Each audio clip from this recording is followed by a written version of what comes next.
are hard to estimate. Okay, I guess it's... Okay, I'm honestly losing my patience because I literally made a video. You ready? Oh, yeah. Okay, get over. Oh, I guess YouTube already came on. Did you see? All right. Oh.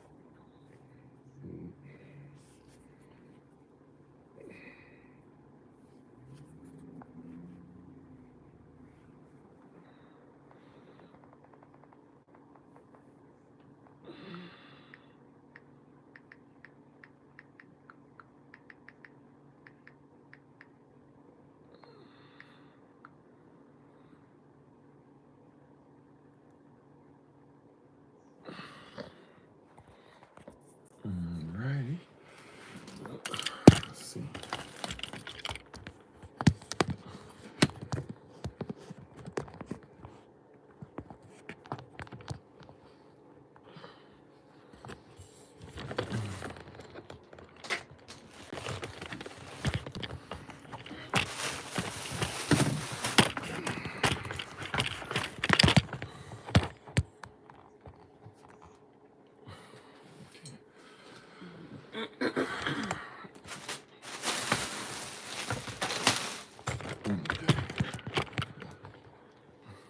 Let me go sideways.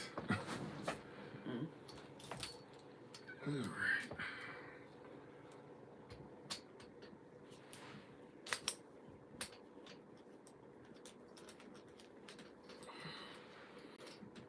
Okay. Okay, I think that'll work.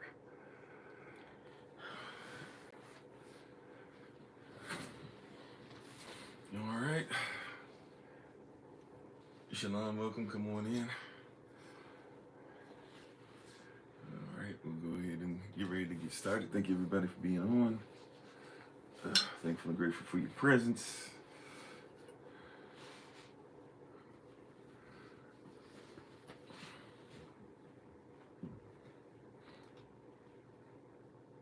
All right, shalom, peace, peace. Can everybody hear and see us all right? Yes, no, maybe so.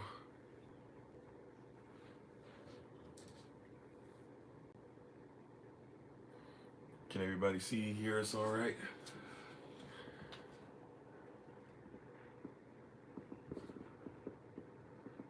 Yes, all righty.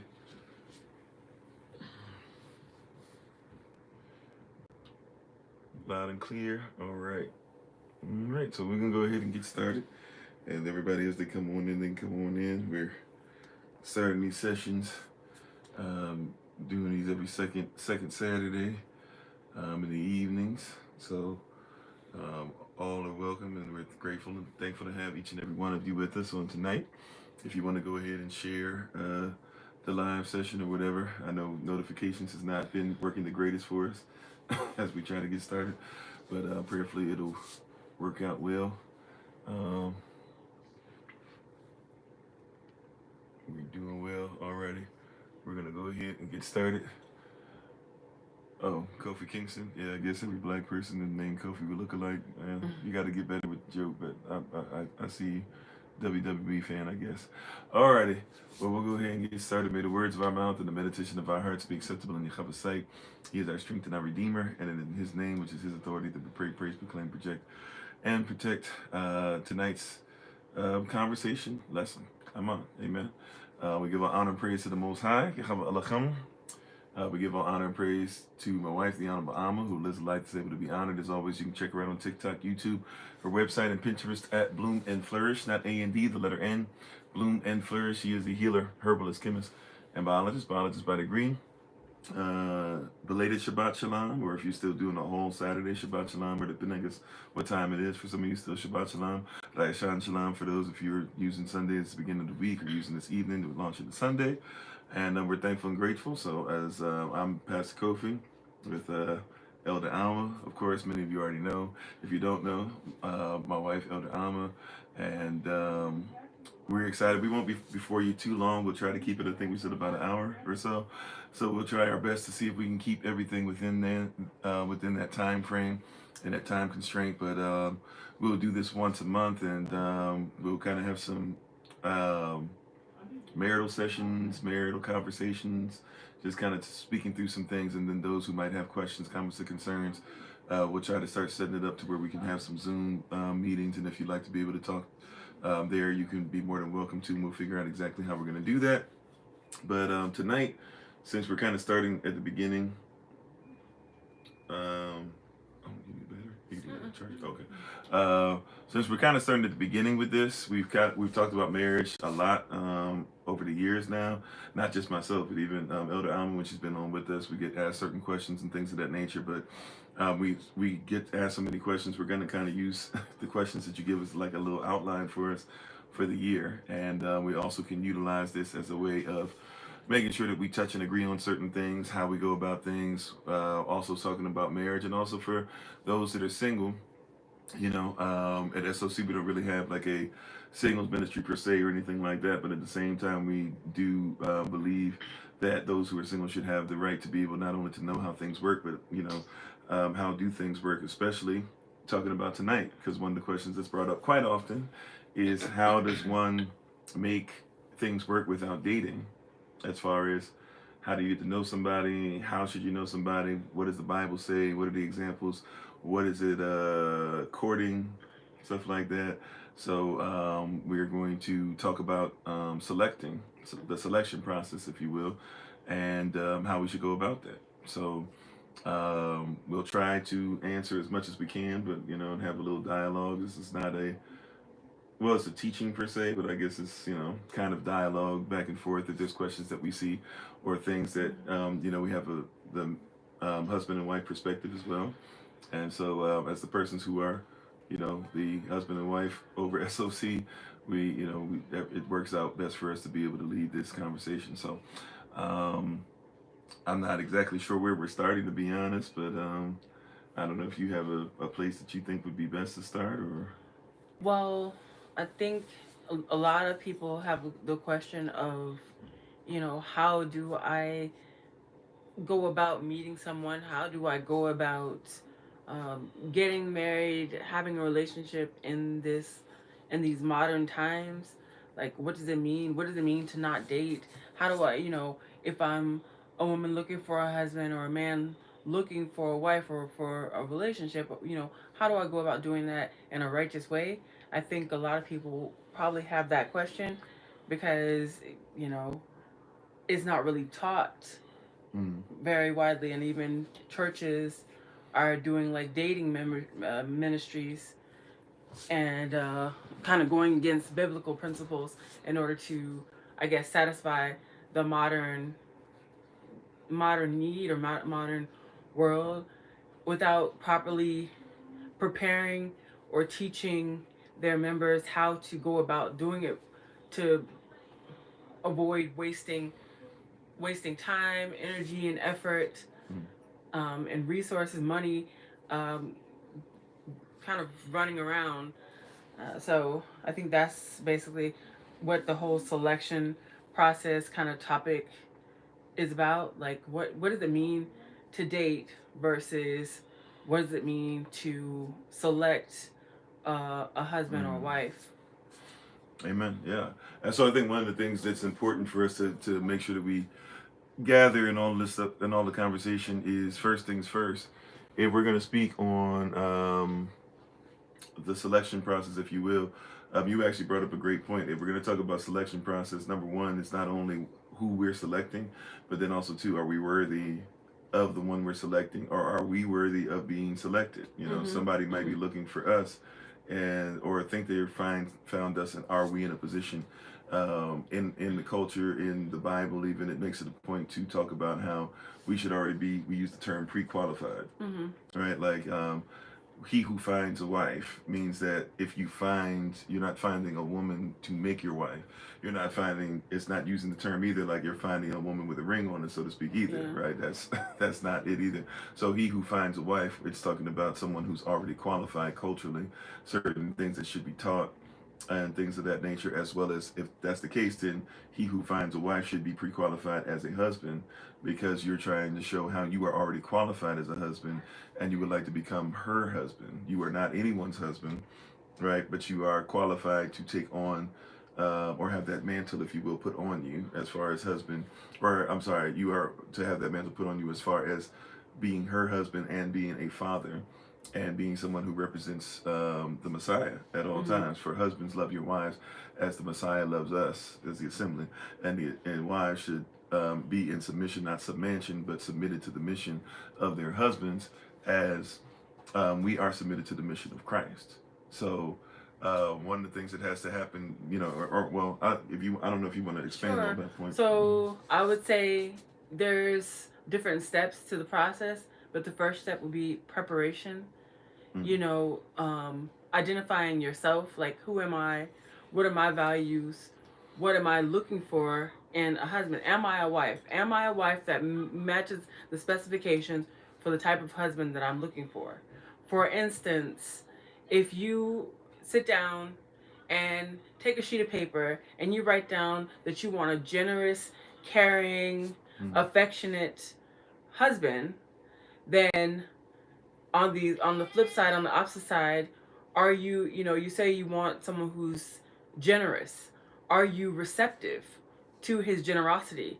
Do you know what that even means? Like, a lot of times in this modern world, we have been taught as women to be independent, so we don't even know how to be receptive to what a man is offering. So you may say you want somebody who's, well, I don't want to say balling, but you want somebody who has things and who's willing to share them with you, and you don't even know how to accept those things or accept his advances in order to attract that type of man in the first place. So, preparing yourself for that. You say you want someone who's caring. Well, are you caring? Are you just self-centered and just looking from your own perspective? What are you going to get? What are you going to get? What are you going to gain? I mean, no type of relationship works in that type of way. If we look at a business relationship, it's always, what kind of benefit, is this a good fit for me opportunity wise? Is it going to bring me the types of things that I want to do, like in terms of advancement, in terms of pay, in terms of, what it is I'm looking to do for my vision in the future? And with relationships, you kind of have to look at that way also. Like, how is this going to benefit myself as well as the other person? When you go to a job, you bring your resume because you're trying to um, make sure that the company knows that you are an asset to them, that you are a benefit to them. You're going to benefit them. You're going to help them grow, and um, you are qualified to match their expectations and perhaps exceed their expectations. So within, seeking a partner or life relationship, which is one of the most, if not the most important thing in your life, you have to approach it the same type of way. Like, are you prepared? Do you match the specifications for what you're even looking for? You can't go into, to become a pilot and say, oh, yeah, I really just want to fly a 747, and yeah, I just like going places, and then, when they ask you, so how much experience do you have flying a plane? Do you have the hours? Well, no, but I just kind of expect for you to bring me on board, and I'm just so much of an asset that you can just bring me on board. And they're like, well, what are you gonna do on board? We're looking for a pilot, and you can't match the specifications of a pilot, then you're not gonna get the job. So, in terms of preparing yourself as a husband or wife, like, you have to look at it in terms of, realistically, is this am I a good fit for this? And will this be a good fit for me? And if not, and that's something you really desire, then you can prepare yourself to be a good fit for that type of situation or opportunity to be able to make it work. Well, yeah, and there's something in church circles, they say it like this, or in preaching circles, they say it like this. There's a such thing as the person, but then there's also the office. Corporatively, I'm not using the same term, but I mean, basically, the person is in the office, right? So, like, the person has to be qualified to sit in the chair, so to speak. Right, and that's something that we don't talk about. So in our minds, what we do is we go, okay, well, because I'm a man and because she's a woman, we'll just go ahead and we'll try to make this. We'll try to figure out. Like it was not even a plan to it. It's not like, it's and if we do, it's usually pretty simplified. I'd like to have such and such amount of children. I want to make this much money a year and this and that. But there's no real vision or mission or how to two become one to get to a vision of something bigger than ourselves. Even like in our personal walk. Excuse me. There should always be a journey. There should always be something that we're looking at doing that's bigger than ourselves. All right. And so. You said, can you not shoot your shot because it's he who finds a wife? We can get into that maybe in a little bit, yeah. So we have, but we have these different things where it's like, yeah, like you have a lot of persons forget. So like, who I am is Kofi, and do I have a gift? Like, sure, I preach, I teach, and all these different things, but I'm also in this office that we call pastor, right? And so the office is not me, but at the same time, I have to be qualified for the office. So really, in essence, it becomes like I in the office in and of itself. Like the office hopefully is enhanced by me showing up. The position doesn't make, like, as weird as it is, the position doesn't make me better, but I should make the position better. Or if you want to look at it this way, the position maybe motivates me to be better, but I also should come into the position like trying to make it better than what it was. So, if you have a boss, well, all of us have experienced this. If you have a boss and the boss is not that great, they can take up the position of boss, manager, project manager, et cetera, and they can make it way way worse than what it was. No matter how bad you thought it was, somebody can come in and actually make it worse because some of us believe that just because we got in the office, for example, this is something I used to think, and a lot of husbands think when you come into stuff, like, because I'm a husband, she's just gonna automatically boom boom boom boom boom. Right, like that's the thought process, and wives do it too. But I'm gonna speak from my perspective since I have my wife here today, right? Like, as a husband, you guys go, oh yeah, or respect me, and then somebody go, why? Well, respect why? Because I'm a man. And it's like, well, yeah, but why? Or you might get the flip side. Right, and I'll let you speak more to this part of it, but you might get the flip side. Well, just honor me, like adore me, respect me, blah blah. But like you said, and this is something that's talked about in so-called feminist circles, I guess, and so-called red pill circles and all that, where what I bring to the table, or what do you bring to the table, and everybody argues with the whole thing of like, what was the joke that used to be there? It wasn't a joke; it was part of a sermon. It became like a meme, like I am the table, and everybody, well, I don't need to bring anything to the table. I am the table, but it's like, I mean, that's nice, but I mean, okay, you being the table, what's like you just said, what do you bring? If I say I want a wife who's beautiful, divine, sexy, who listens, who hears me, who blah blah. But also, she's got to be able to take care of the children, has to have this many children, needs to be able to submit, to have all these different things. And it's like you said, okay, what am I that deserves? Like, what about me says you deserve that? What about that says you can even, which on our end, I think on both ends really, but especially on the husband, what says you can maintain that? Exactly. Like, in being the table, what kind of table are you? Because a TV table is not made for certain things, as a dining room table is not made for certain things. What kind of table are you? And the thing is, you have to know what kind of table you are, and also he needs to be able to identify the type of table you are. And in response to Don's question, of course, you're going to have to show that you're interested. You know, in terms of shooting your shot, women, in my opinion, and I guess and as you stated, and and you cited the verse, he who finds a wife, because women are not the pursuers. So of course you can allow him to know that you're interested and be receptive to his advances. You know, Can, say can I just, you just said something that just made, I've never thought about this before. And then when you say he who finds a wife, it just made something click, like he who finds a wife. So we don't have to confuse it with he who has to spit game. It just says he who finds a wife. So of course he should be looking, right? I could be looking for treasure, but on my day off of looking for treasure, I might stumble on some treasure. It doesn't mean that I can't accept the treasure because I wasn't looking for it that day. Right. Matter of fact, a wife is a treasure. You know. So, but so just to kind of put that out there, when you said that, I never thought, because that's something that everybody always asks.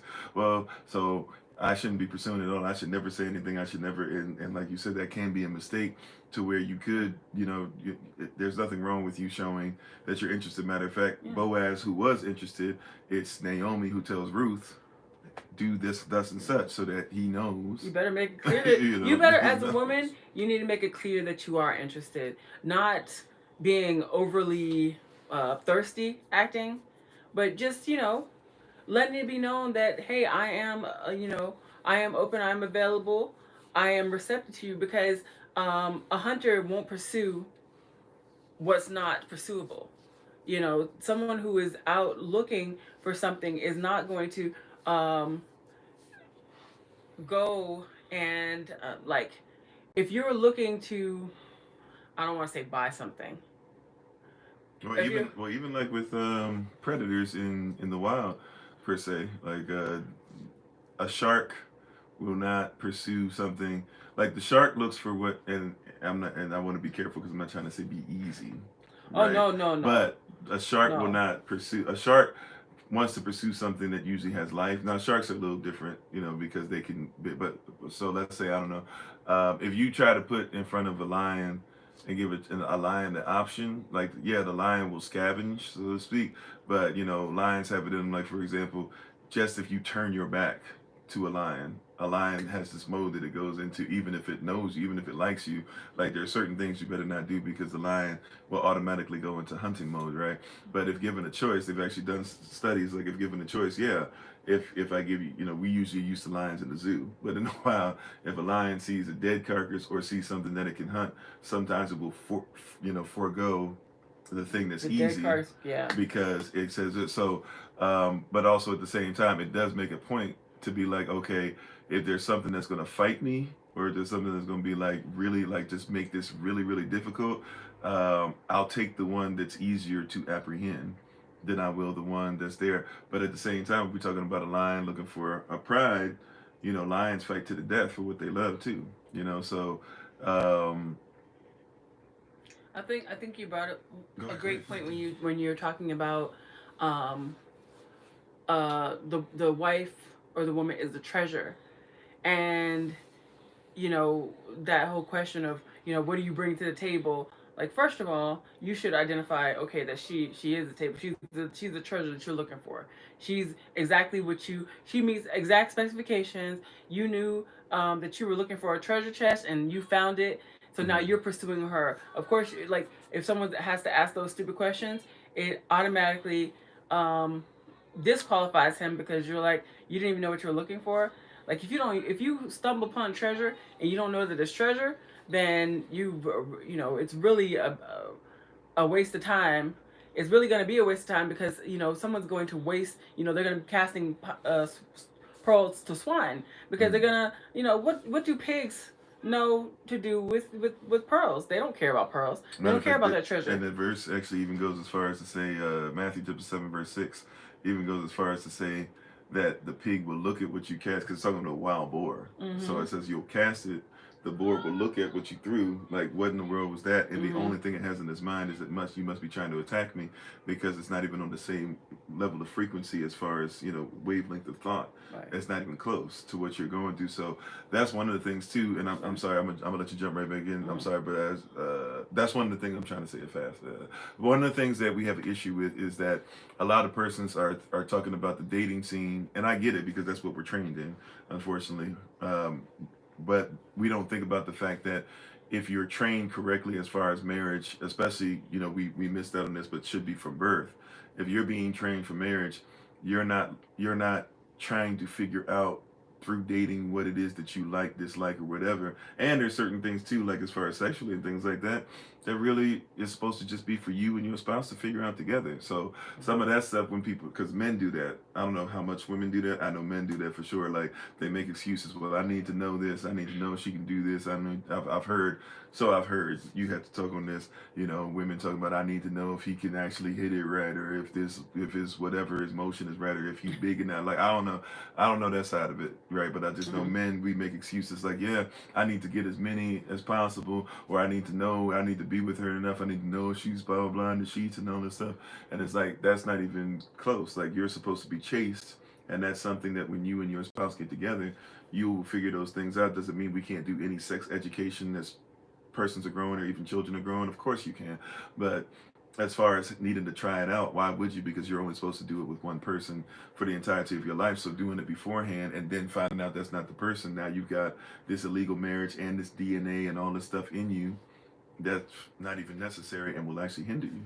Yeah, and sex is like jumping way far ahead because like we're talking about knowing the treasure and identifying the treasure, Mm-hmm. and the woman or the wife needs to identify herself first as a treasure, and know what kind of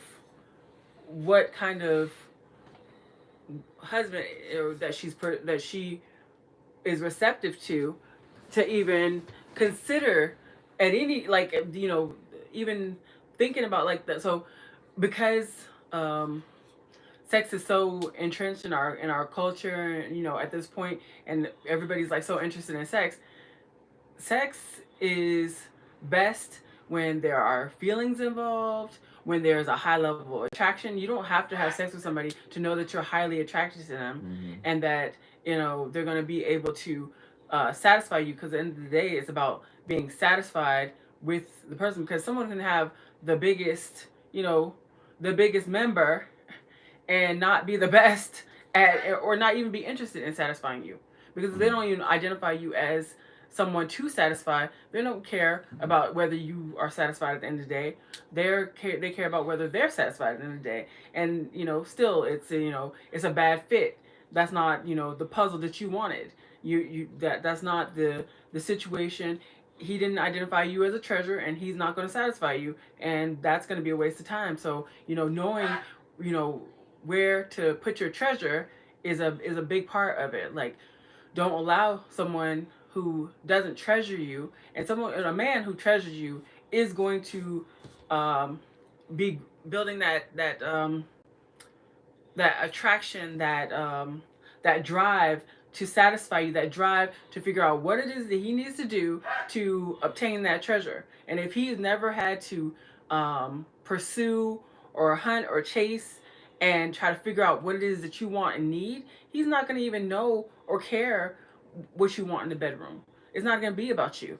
It's going to be about him, and it's going to be Yeah. about him maybe temporarily. Because that's a manifestation, like we don't think about it that way, but that's a manifestation of relationship for men and women. There's men who are just trying to do whatever, and then they end up getting into uh, they even get into situations to where they realize after doing whatever, oh, this isn't what I wanted in the first place. So now it's a Mm-hmm. weird thing, and now and we'll have tons of time to talk about. We're going to talk more about selection process, but really that kind of helps us to even see that sex within itself is not really even part of the selection process. No, Outside of male and female, there's really no, because that's not even part of it. That's a reward. And really, once again, in our culture, sex is marriage, marriage is sex. Once we get to the place where the marriage happens, that's when the two become one.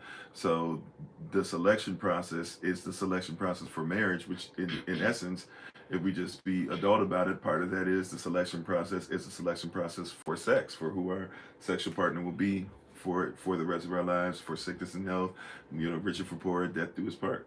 yeah, and if I can, speak from a woman's perspective, you know, always remember, if he wanted to, he will. If he wants to, he will.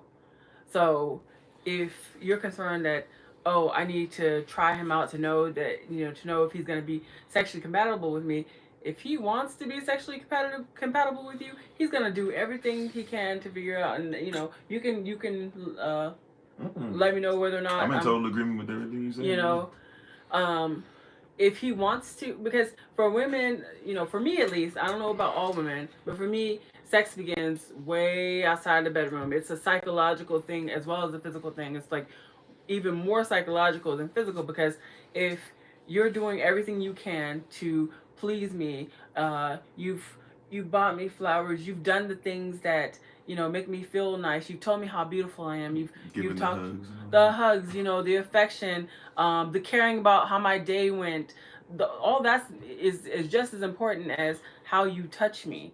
To me and other women can chime in and say if that's as important, but you're not going to even get there because if you haven't selected the right one, if you haven't been receptive and attracted the right type of husband to you, then you're probably not going to get there. You're not going to get that psychological aspect. Maybe he can satisfy you physically, but that psychological aspect of he is providing me security.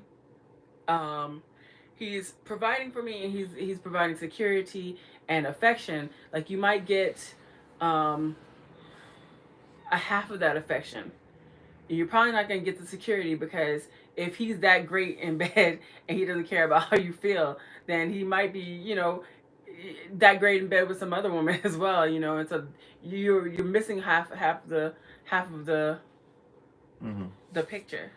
Yeah. And and so all those things, that selection process is, extremely important. Bruno said foreplay for the melee. Well, I mean, yeah, basically that's where foreplay, starts. Men, our foreplay is only like touch, touch, grab, grab, whatever, whatever. Shalom, urban royalty. Oh yeah, hey, how you doing, sis? So yeah, so so when we talk about this in this series, to be on second Saturdays, and we'll be making sure we come up with things based off of questions that we get all the time, but even I know there's been questions already about like how long should persons be together, or or even how do you get to this place or whatever. So that's one of the things where we say all the time, we want to make this not just virtual, it needs to become reality, right?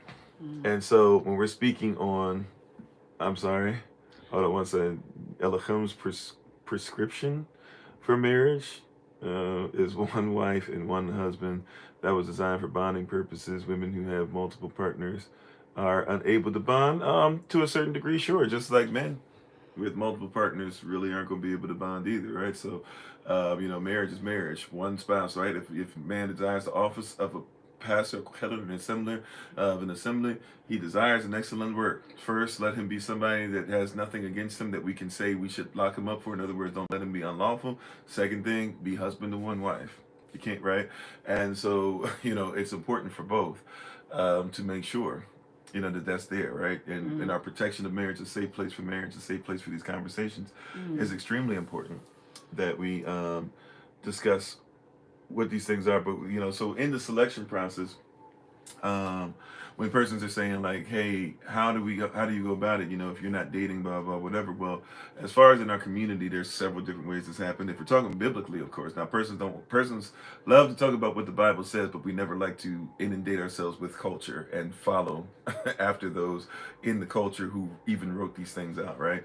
But if we were to actually follow what they did, there's actually several ways. Now some of them I'm gonna just put some out first, because I know some persons are like, I don't want no parts of that. But there's obviously things that were in there. I'm not saying you have to do this. I'm not saying you better do this. I'm telling you some of the things that were in there. Arranged marriages, that did happen. That's very involved though.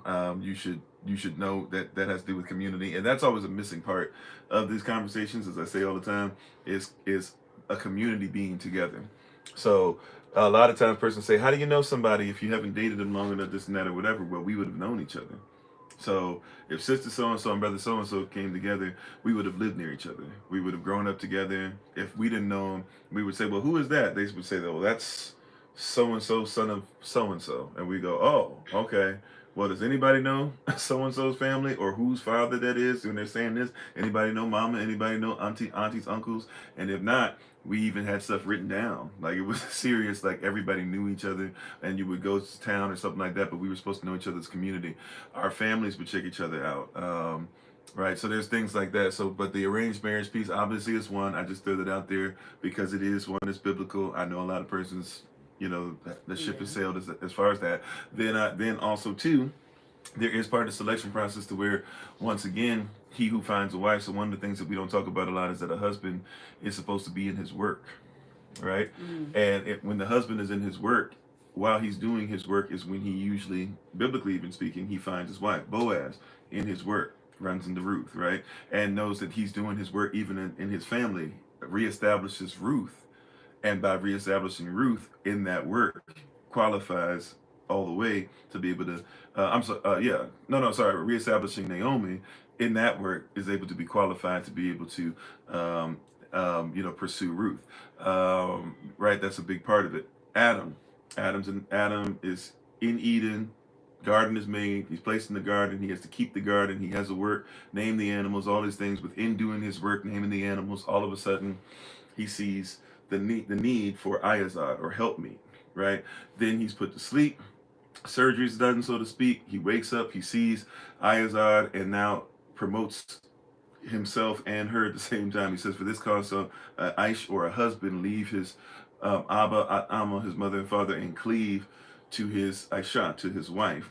Right, saying that basically anybody that comes out of their union, who is Adam, anybody who comes out of Adam and so-called Eve being together, from that point on, they will be somebody who will leave their parents behind, right? And they will do so. And that's also a cultural thing. When you get to a certain age, we're supposed to give our boys, our men, inheritance, let them do work. And as they're in their work, already gone from their mother and father to a certain degree, find their wife, right? And once you find her, you go to the parents and you start going through a process of seeing those things. But we would know each other as far as community, and we would vouch for each other. We even put, as much persons that don't think this is necessary, we do this towards the end. It's usually very interesting.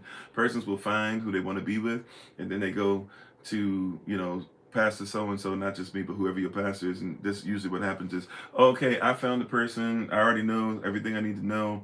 Basically, like, marry us. And we want, give us some counseling, but basically give us counseling with the fact that we're already going to get married in mind. And what would usually happen, biblically speaking, is the community would have been together. There would have been conversation. There would have been some vetting. And yeah, we take it very serious because you're not just getting married by yourself.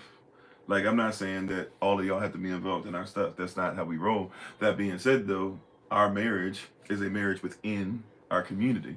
So if our marriage is off, the community ends up being off, right? If two persons get married, I'm not speaking about anybody part of SOC. I'm just giving an example, right? I'm not going to speak over anybody's life. If two persons out there get married and they're not righteous and all this stuff or whatever, they end up having all types of issues and problems. They get divorced and stuff that can happen out of divorce, including children, bank account stuff, whatever, job stuff being done, businesses going away. That very much so can affect the community. So the whole community is really involved. And even in our culture, the only paperwork besides the sheet that you guys have heard me talk about, the only paperwork that's really involved is when the betrothal happens. When somebody is affianced, if somebody says, yes, I'll marry you, and they become the fiance. Nowadays we say when somebody puts the ring on your finger for the first time, that's really when the paperwork is done, because everything after that is preparation. And one of the reasons why dating actually takes away is because husbands are supposed to prepare a place for their wives.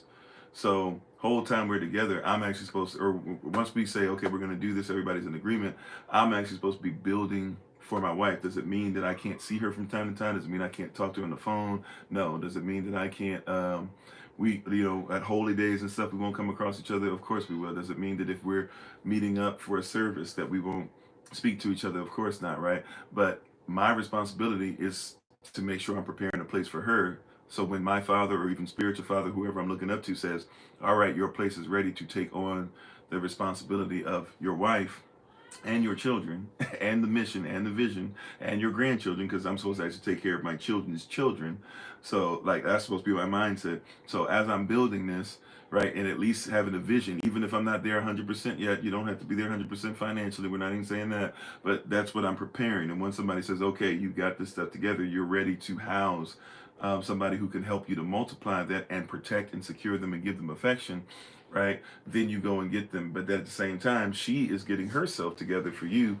And I'll leave that part for you to talk about that. What would even go into that as a woman. But to be honest, you really don't have as much time for dating as you think you do. You'll have time for that, but right now you're actually trying your best to prepare for each other, for children, for grandchildren, and to make sure that you guys are great as far as Jan's vision and what the society and the community needs from you.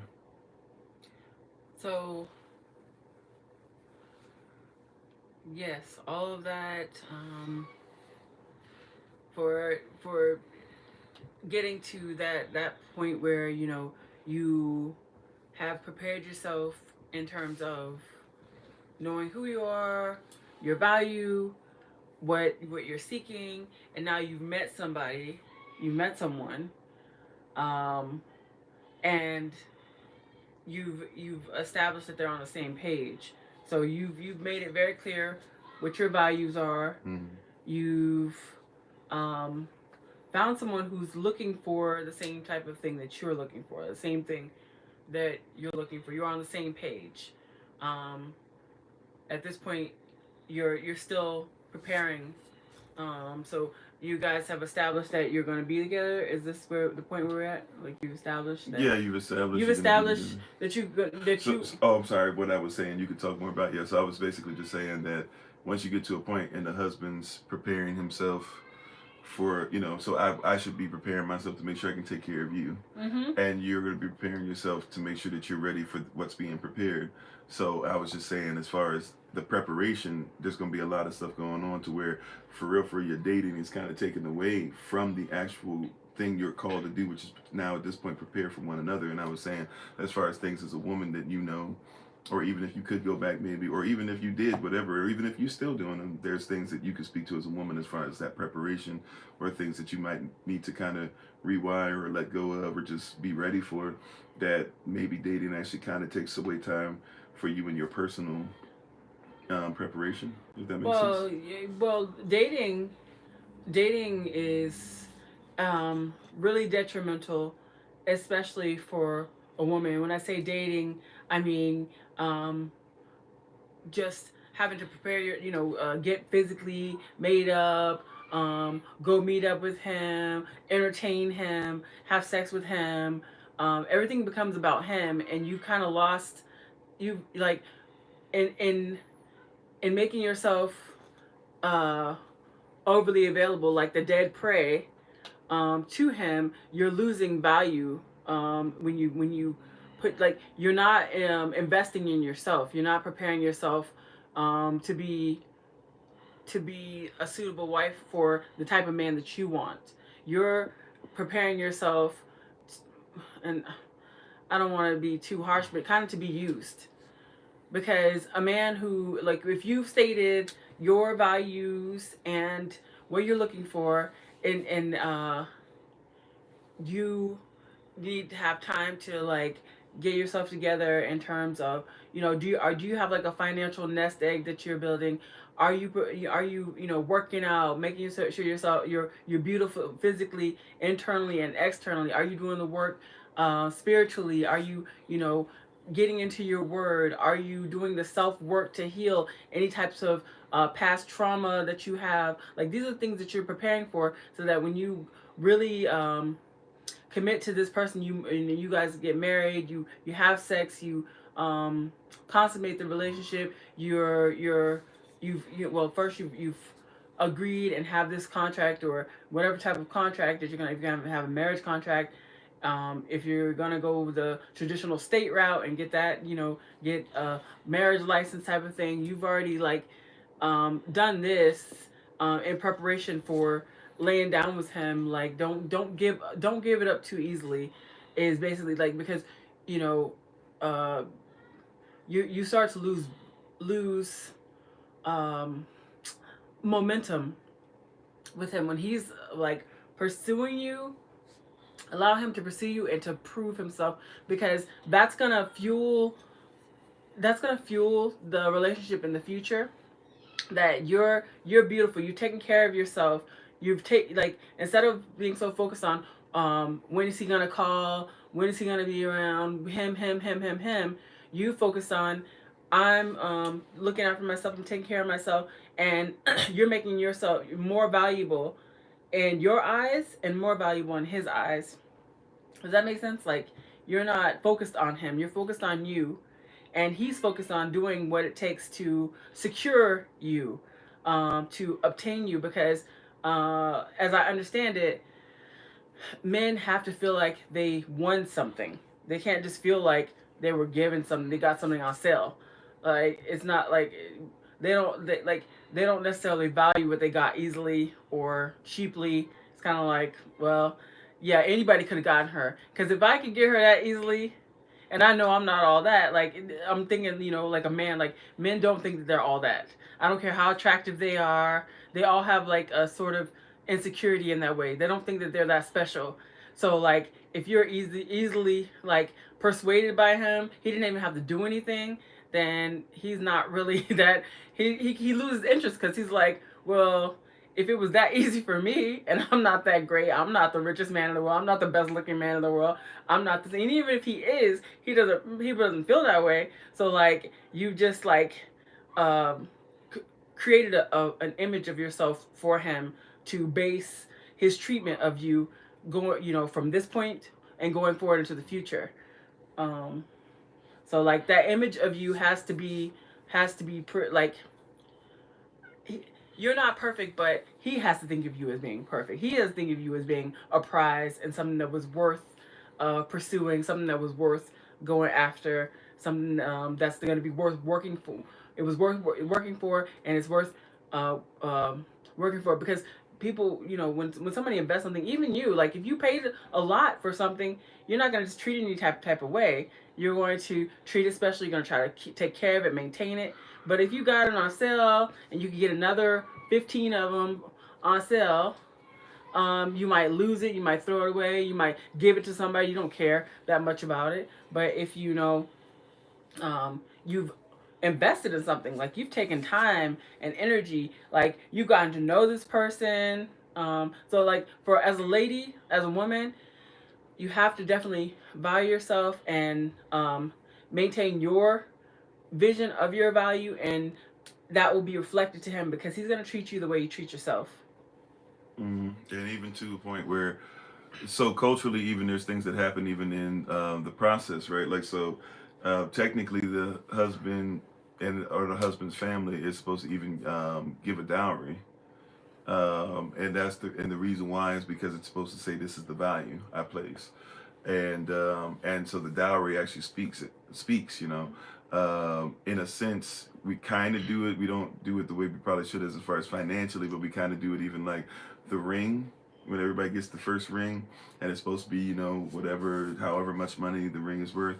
That's supposed to, in a sense, be like, I am sacrificing and telling you, hey, like, I'm all in, right? So that's why, in the cultural prism that we look at it through, we kind of look at it only as the ring, but really the family would be like, hey, okay, we know that your daughter has value, right? And we want you to know straight up, like, we know that you lose value when your daughter decides to be with us. Not saying that her parents can't still be around, etc. We're just saying we know that, like, because in our culture, the daughter would be being taken care of by her father until, even if she had her own business, whatever, her father takes care of her until, right, she is given away by her father, right? Right. So her father is the one who takes care of her, and so if that father's going to say, she's not part of our family anymore, the family has a right to say, okay, well, show us the value. Why is she so valuable to you? What is she worth to you? And so there is some kind of, now we're, once again, wherever you are, I'm not even saying you better be able to drop $10,000 or else you can't. No, but what I'm saying is that there should be some kind of inkling or something there that says, yes, I value you to the point of showing that I declare your value in this manner. Now, as far as even like Matthew 25, It talks about the parable of the 10 virgins, the teaching of the 10 virgins by Yahashua. And he says there that there were 10 virgins and they were supposed to have oil in their lamp. That was a cultural thing every day as the husband is preparing a place for his wife, right? Or his wife to be, if you want to call her that. But the wife is preparing herself for her husband, the oil, putting oil in her lamp, fresh oil, basically meaning anointing. And it's also something as a reminder, every time she puts the oil in, she's remembering, I need to make sure that I'm prepared for this. She might be talking to the parents, just like the parents of the husband. The parents of the husband, probably are talking to their soon-to-be daughter-in-law. Why? Because the son is supposed to go and prepare a place. That whole scripture, beloved, let not your heart be troubled. We usually use it for funerals, but it's actually a marital scripture. Beloved, let not your heart be troubled. If you believeth in the Father, also believeth in me. In my Father's house there are many mansions. If it was not so, I would not have told you. I go to prepare a place for thee, that where I am, you will be with me also. Yahashua is saying that, hey, I'm married to you. Love your wives as he loves the assembly. He says, I'm married to you. I'm going to go away, but I'm going to my Father's house. You're supposed to build an add-on to the Father's house, which we would call, or which was called a mansion. Now we just say a mansion's a big house. But you add on a mansion, you add on a house to the house. And that house is supposed to be specific for you and your wife, that before you guys go live on the land that the husband should already have, he comes back to his father's house, increases the house. Because remember, the word house in Hebrew also doubles for the word family. So as the family increases, we put an add-on to the father's house saying, your house is increased, right, grandpa? Your house is going to increase. So as you get a daughter, now you also receive children that come out of your son and your daughter's union, right? Your son and your daughter-in-law's union, and you come together. And now as that grows, but the father is supposed to look over what the son's building. So he will even talk to the daughter-in-law or daughter-in-law to be and be like, hey, what are your interests again? You like this? You like that? Okay. And he'll go back to his son. My daughter-in-law needs boom, boom, boom, boom, boom. Like if she gonna have children and stuff like that, she wants this many children. Okay, you got to give her space. She likes to garden. We need to make sure that we get that together. She likes to eat this. We got to figure out how to make that work. She, et cetera, right? And you've already had talks with her parents and vice versa. Her parents are talking to the son every once in a while as well. So guess what? Her parents are talking to her. Hey, our son-in-law, he likes da da da. Have you considered that? He speaks this like other places we don't do it that much in the West, but he speaks such and such language. Have you learned it? Like these are things that like we should start talking about. His emotional responses seem to be blah blah, but once again it'd be community. Also, they might have known him beforehand. So hey, we've known him since he was 6 years old. He likes da da da. He does that. You might want to be interested in that. You might want to get yourself together for that. Have you thought about this? Have you thought about if you want this many children with him? Blah blah. Right? Have you considered? And they'll have these conversations. Oh, I talked to his parents. His parents said, that he's building this for you. He's gonna have this in the living room just for you. Like, so when he builds this for you, like, make sure that you don't have this thing built, and then all of a sudden you don't use it. But like they'll start. Her mother will talk to her, mother and father talk to both, but you get what I'm saying, right? So there's a lot of things that happen, and once again, it's different culturally. So a lot of persons, when they say, I'm not dating, how do I deal with this? A lot of persons forget, well, yeah, if we're community and we know each other, we vet each other, we do certain things to prepare ourselves. The wife is preparing herself already. This is why we do a lot of conversation about husbands and wives, why we're going to be doing these conversations over and over again for a while. And question and answer sessions. I'm seeing a question, a loaded question on YouTube about the guy who's multiple wives.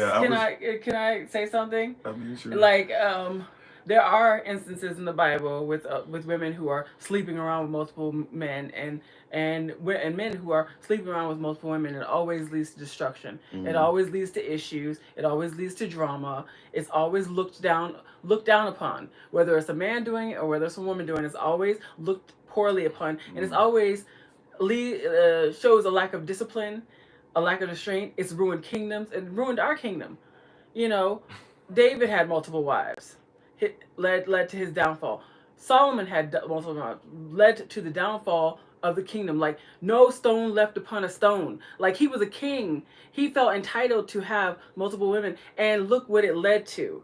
It led to enslavement in multiple countries over like it never leads to anything great.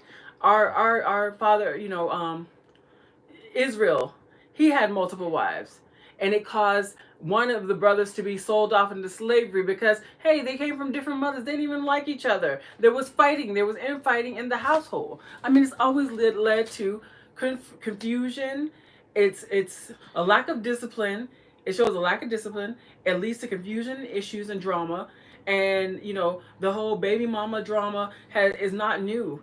So just because somebody did what they wanted to do in the Bible doesn't mean that it's right. It doesn't mean that it's right for a woman to have multiple husbands. There was one woman who had 5 husbands that Yahashua was talking to, right? Well, yeah, not at the same time, but yeah, she did have multiple husbands. Okay, and the prophet that was married to the prostitute who was sleeping around.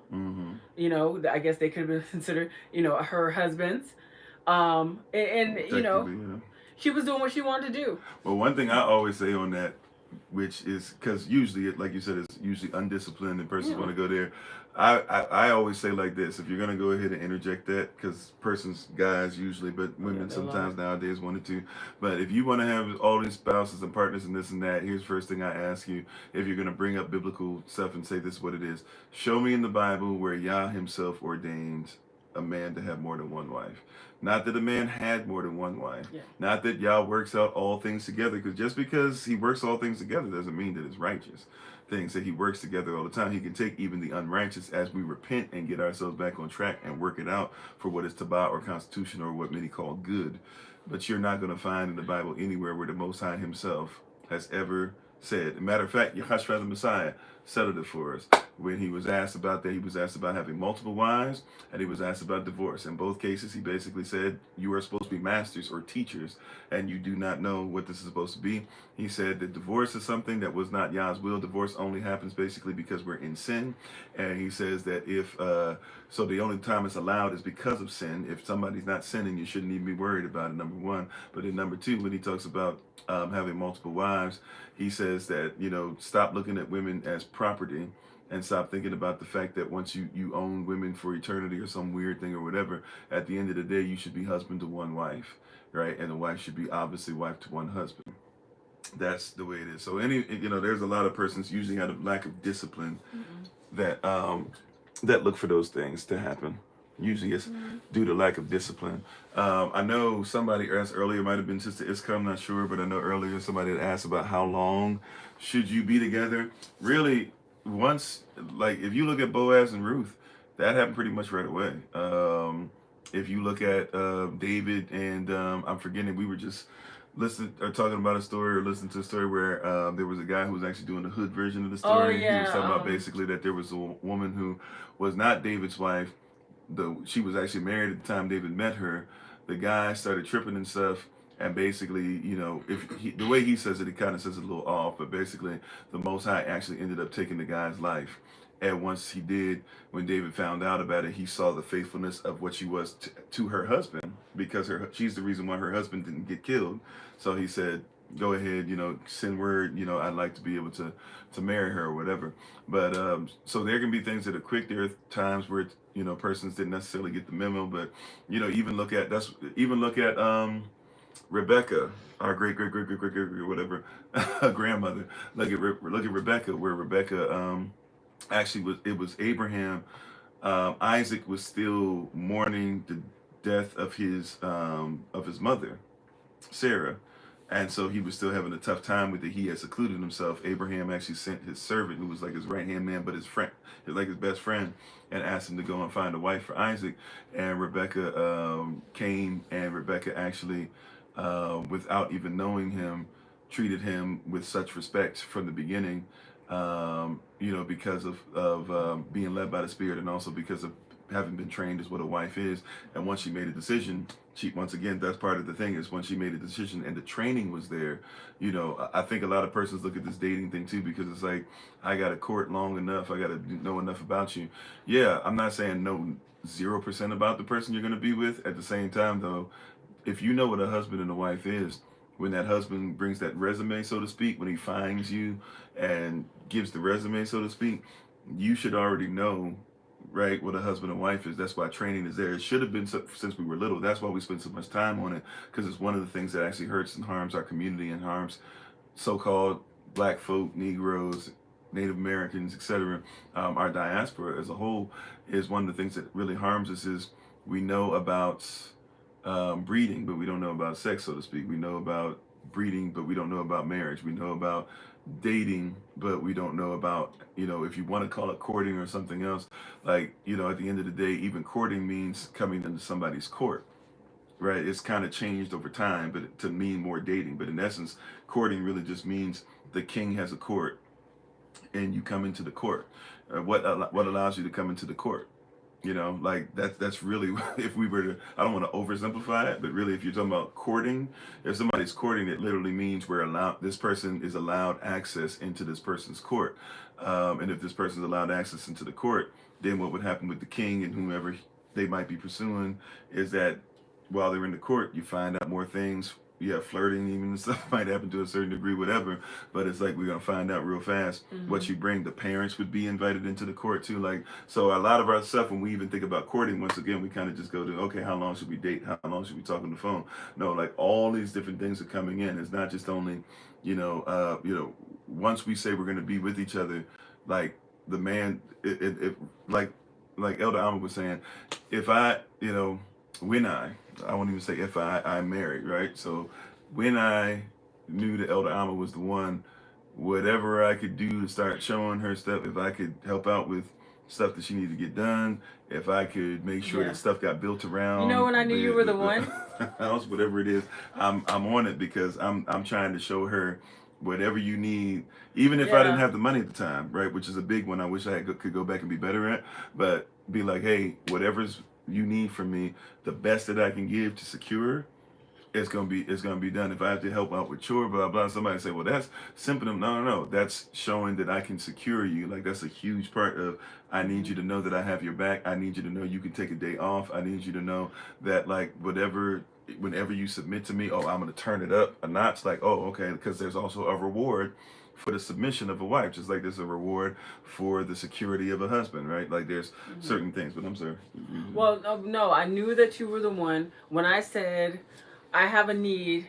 I would like to go to IKEA and I would like to buy some new furniture for my place. And he wanted to impress me. Like, he actually walked around the IKEA, like, which is no small feat. He, wanted to gather all the stuff and bring it to my place himself. He lifted all of the stuff himself and put it in the vehicle, and he put everything together.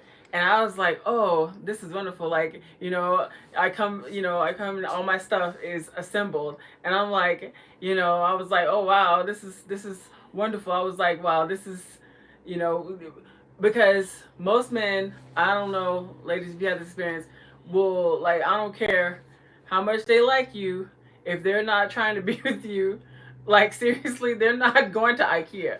Even if they love you, if they say they love you, they're not going to IKEA. And they're definitely not going to gather all the things for you, deliver them, and they're definitely not going to sit there and put them all together and be all happy about putting them together for you. Like, that's how I knew, like, how committed he was to being with me.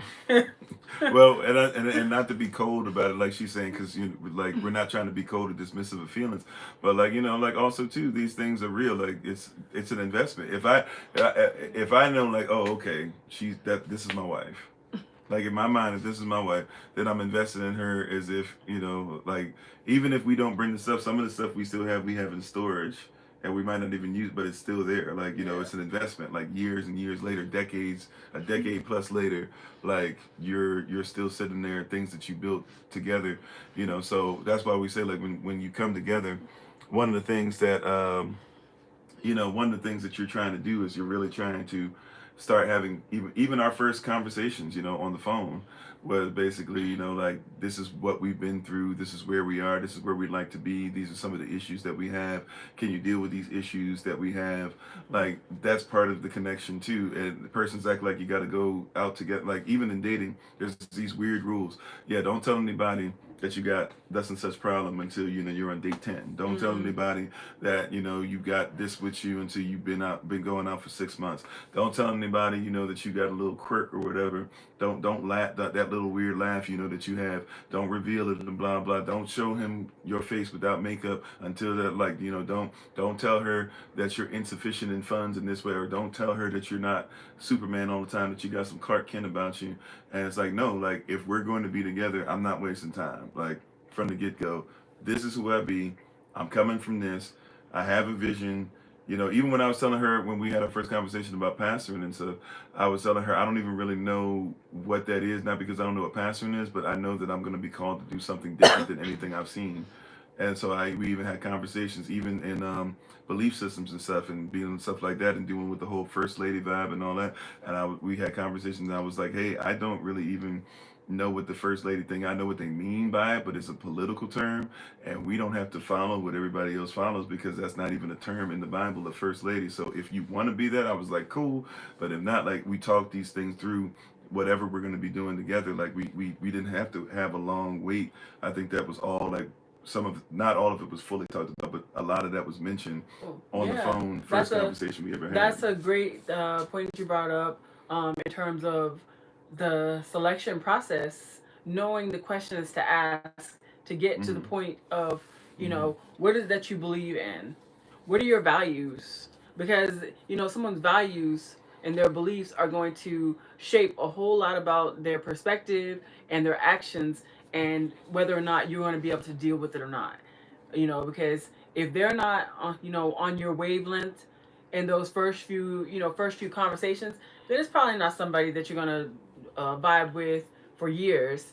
You know, if they, you know, you're asking them specific questions about, you know, what's your belief system, how do you feel about family, like, do you have children, do you want children, you know, if those types of things are not um, approached or discussed early on, there's going to be disappointment in the future, because somebody's not going to be getting what they wanted if you haven't discussed very foundational elements of what makes a healthy, successful relationship. If you don't even know, like, if you don't know what you believe in, that's a big, you know, big problem. If you don't know what you like, then that's a huge problem. If you're looking for somebody to tell you what you believe and what you like and everything like that, then you've already, like, messed up. You might as well just, you know, sit down and figure out what it is that you want, what you like, what you believe, and then be able to ask the person to see if they vibe or match with what you who you are.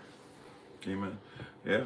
Amen. So it is past 8 o'clock. We're gonna try to make these about an hour, at least to start. We'll see where these go, but an hour, kind of, the vibe is pretty, seems like it's about right so far. But we'll do this again next second Saturday of February. Um, we'll try tomorrow. I think we're trying every second. Well, basically every Sunday right after the second Saturday. However, we're gonna label that. I'll be available. I don't know if well, I may or may not be available, but we're gonna try and make sure that if I can answer some of the questions that you guys have on Zoom, we'll do it. We'll do it to where it's available. Depending on where we are, we're also kind of hosting family right now, last minute. So I don't know if we can both be available tomorrow per se, but we'll try to at like about 8 p.m. New York time, the day after these, open up a Zoom conference for a little bit for persons to ask questions about what we talked about on the live session before, but we won't have the next live session until the second Saturday of February. So, well, at least as far as this next Saturday will be the men's meeting, and then the Saturday after that, women's meeting, and then we'll wait till next month to do the next one. So, prayerfully, this helps with some of it. We're going to be using this to kind of talk some things through, some questions that you may So have. you're going to be answering the questions on Zoom for Patreon? Well, the persons or? have. So tomorrow, the first one, we'll make sure that it's open just so kind of everybody can see it. Okay. But yeah, it'll probably, like, the session will be on Patreon Okay. and stuff like that, for persons who have questions. But tomorrow we'll make it like a thing where it'll be public. So if you go to our Patreon page, you won't even have to sign up for free membership even tomorrow, where it'll just be where everybody can see it just for tomorrow. You can kind of experience it and see if you like it or not. And then from that point on, we'll see exactly how we're going to make it function, but we'll make sure that that Zoom link is there. So anything we talked about tonight and you guys have questions about it, feel free. We don't have time to really answer the last one. I think there's one that I missed. Somebody asked a question about if you're divorced, can you be remarried? And short answer, yes. There are things that you should make sure you go through, purifying yourself, kind of seeing mistakes and stuff that you made, making sure that you actually were, should have been divorced according to the word, because that's a big one, right? Like, as far as is there, adultery is not the only one. Fornication as well. Fornication does not mean sex before marriage or shacking up, so to speak. Fornication actually means a false image of marriage. So even things within your marriage can be used to say, all right, we definitely don't have an actual Yahweh field, field, even marriage or whatever, and we're not doing things righteously.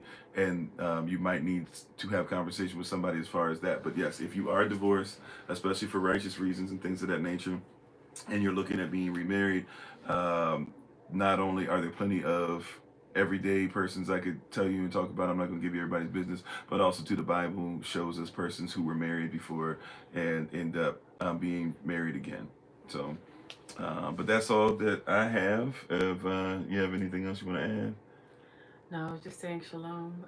All right, shalom, shalom to everybody. So we'll be faithful to this. So second Saturday next month, and tomorrow I'll be on about 8 p.m. New York time to answer any questions. I'll try to record if we can the Zoom questions, just because I know that there's to our SOC family across the pond, they can't catch it, and some of you who are in other places as well, that are in other places where you're head time wise and stuff, we'll make sure that you guys can participate in all these things coming up as well. But this is public, so we'll make sure that these live sessions are recorded, so you can go on YouTube and find this down the road, or if you miss one, or if somebody asks you about it, or they find out about it, you can just direct them, go to the YouTube page. We'll make sure that we have a playlist, and every month we'll just add on another well, I don't know if we call it episode, but another conversation. So love you all to life. Thank you so much. Thank you for allowing us to spend some time with you. Thank you for letting us speak on some stuff. And if you have questions, comments, or concerns about what we talked about tonight, we'll try to hit those tomorrow. And also too, don't forget, we have the Google Calendar invite and stuff out there. We have different places in social media. Please fill out the forms for us if you can as well. We need those forms for Passover, Bible Museum especially, but also even we have the forms ready to go for Feast of Tabernacles as well. And all this information is in Kofi's bio. His link on his on TikTok, on his homepage, and on YouTube as well. But if you're looking to contact Kofi or even myself, you can look on his bio. There are links for his link tree and website, different ways to get in contact with us. Amen. So thank you all. Love you all to life. We give our honor and praise to the Most High. We give our praise and honor to Him for my wife, the Honorable Alma, who lives a life that's able to be honored. And thank you for being on with us. As always, remember that you are loved, you are necessary, you are majestic, you are fearfully, wonderfully made, and you, which is all of us working together, will be the reason why people who are in this system no longer have to be of it. Raishan Shalom. Take care. We'll talk to you soon. Peace.